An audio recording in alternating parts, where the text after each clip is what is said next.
నమస్తే welcome to our channel. ప్రస్తుతం మనతో political analyst doctor Bharat Reddy గారు ఉన్నారు. మాట్లాడే ప్రయత్నం చేద్దాం. నమస్తే అండి. నమస్తే.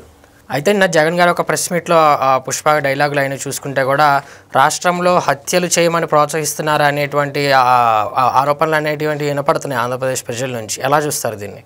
గత 2 రోజుల నుంచి మనం చూసుకున్నట్టయితే జగన్మోహన్ రెడ్డి వ్యాఖ్యలు, ఆయన యాత్ర సందర్భంగా, పరామర్శ సందర్భంగా చేసిన హంగామా, దానికి సంబంధించి అనంతరం ప్రెస్ మీట్లో కార్యకర్తలు నిలదించిన విషయాన్ని మళ్ళీ ప్రస్తావించడం, అందులో తప్పేముంది, మంచిదే కదా తెలుగుదేశం వారిని నరకడం, చంపడం అని వ్యాఖ్యానించడం పూర్తిగా వివాదాస్పదంతో కాదు, పూర్తిగా వైరల్ అవుతున్న సందర్భంగా వైసీపీ నాయకులు సమర్థించుకునే ప్రయత్నం చేస్తుంటే రాష్ట్ర ప్రభుత్వ అధినేతగా చంద్రబాబు నాయుడు కూడా స్పందించాడు. ఒక శాంతి భద్రతల విషయంలోనే కాకుండా రాష్ట్ర ప్రభుత్వ అధినేతగా స్పందించాల్సిన అవసరం ఉంది. అందుకు అనుగుణంగా స్పందించడం జరిగింది. తీవ్రంగానే హెచ్చరించడం కూడా జరిగింది.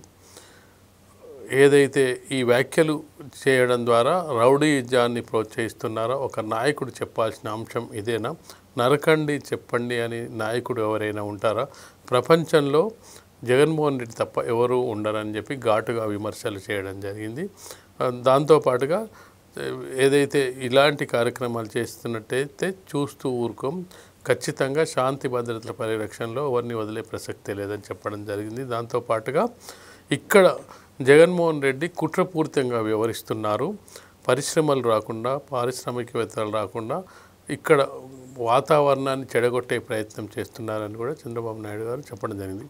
అయితే ఇక్కడ ప్రధానంగా మనం చూడాల్సిన అంశాన్ని గమనిస్తే జగన్మోహన్ రెడ్డి ఎందుకు ఆ విధంగా వ్యాఖ్యానించారు అనేది కూడా ఇక్కడ చాలామందికి అర్థం కాని ప్రశ్నగా మిగిలింది. ఎందుకంటే ఎప్పుడో సంవత్సరం క్రితం చనిపోయిన ఒక కార్యకర్త సంవత్సరం తర్వాత ఎవరు వెళ్ళి పరామర్శించారు.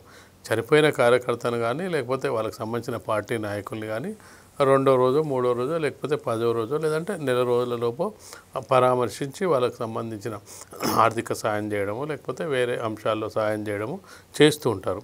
సంవత్సరం తర్వాత వెళ్తున్నాడంటేనే అక్కడ రాజకీయ కుట్ర అనుకోవచ్చు, రాజకీయ అంశాలు, రాజకీయం ఉందని తెలుస్తూ ఉంది. ఆ రాజకీయంలో భాగంగా అతను వస్తున్న సందర్భంగా కార్యకర్తలు ఆ ఏరియాలో కొంచెం వైసీపీ చాలా పటిష్టంగా ఉందనే వార్తలు వస్తున్న నేపథ్యంలో అత్యుత్సాహంతో వాళ్ళ కార్యకర్తలు ప్రవర్తించడం జరిగింది.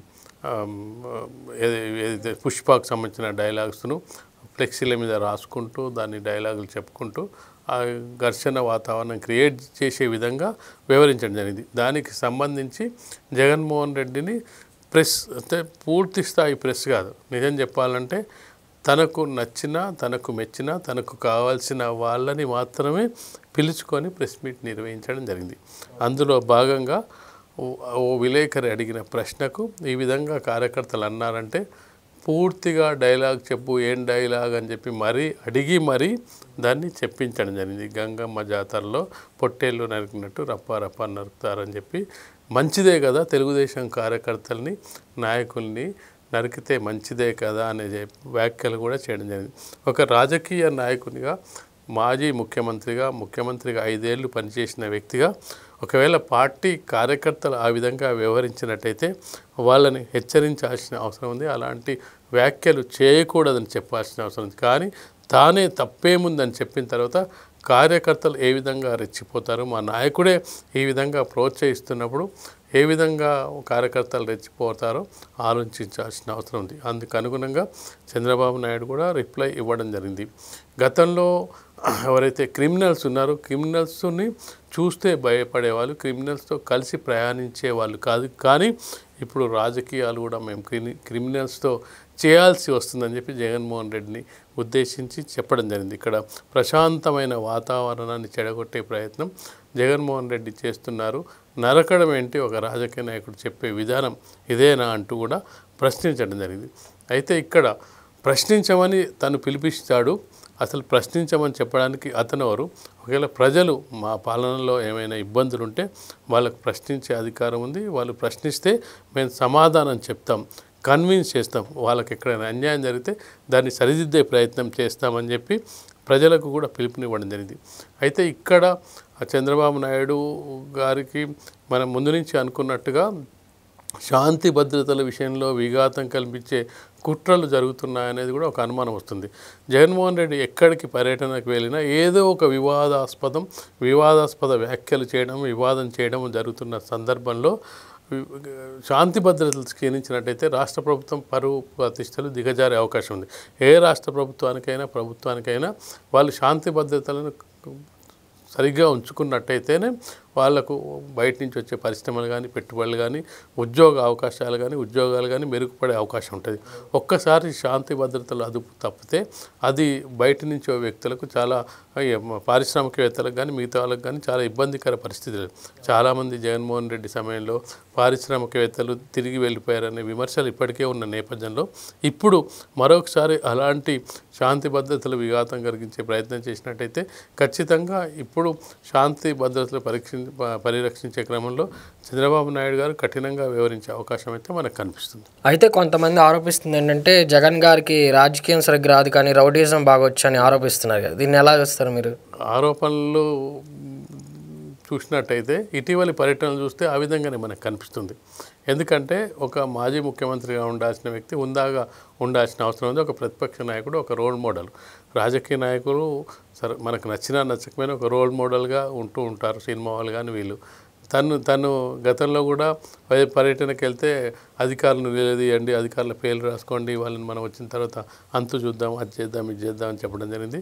ఇటీవల అంబటి రాంబాబు కూడా అధికారులను దూషించడం జరిగింది. అంటే ఇవన్నీ కూడా ఎందుకు వస్తున్నాయంటే రౌడీజం. చంద్రబాబు నాయుడు గారు చెప్పింది కూడా రౌడీజం నేర్పిస్తున్నారా మీ కార్యకర్తలకు, మీ నాయకులకు రౌడీజం నేర్పిస్తున్నారా, ఏం నేర్పిస్తున్నారా అని చెప్పే ప్రయత్నం చేస్తున్నారు. నిజంగానే రాజకీయ విశ్లేషణలు చూసినట్టయితే ఒక రాజకీయ నాయకుడు ఎంత ఉందాగా ఉండాలో అంత ఉందాగా ఉన్నట్టుగా కనిపిస్తలేడు జగన్మోహన్ రెడ్డి. చాలా ప్రతిపక్షంలో ఉన్నప్పుడు చాలా ఉందాగా వ్యవహరించాల్సిన అవసరం ఉంది. వాటిని సమర్థించే ప్రయత్నం చేస్తూ మనం అది రౌడీజం చేస్తున్నాడా ఏం చేస్తున్నాడని మనం చెప్పకపోయినప్పటికీ ఆ పరిణామ క్రమం ఆ విధంగా మనకు కనిపిస్తుంది. రాజకీయ విశ్లేషణలు కూడా ఆ విధంగానే కొనసాగుతున్నాయి. కాబట్టి ఖచ్చితంగా ఇది ప్రజలు హర్షించేదగ్గ పరిణామం కాదు. నువ్వు ప్రజల దగ్గరికి వెళ్ళి ప్రజా సమస్యలను పట్టించుకున్నట్టయితే నీ మీద ప్రజలకు ఒక మంచి ఒపీనియన్ ఏర్పడుతుంది. కానీ ఈ విధంగా వివరించినట్టయితే ఆ వచ్చే 11 సీట్లు కూడా వచ్చే ఎన్నికల్లో వచ్చే అవకాశం ఉండదు.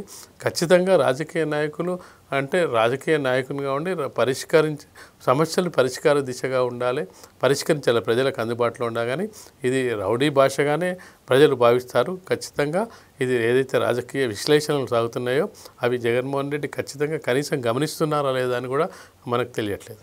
ఓకే అండి, థ్యాంక్ యూ వెరీ మచ్.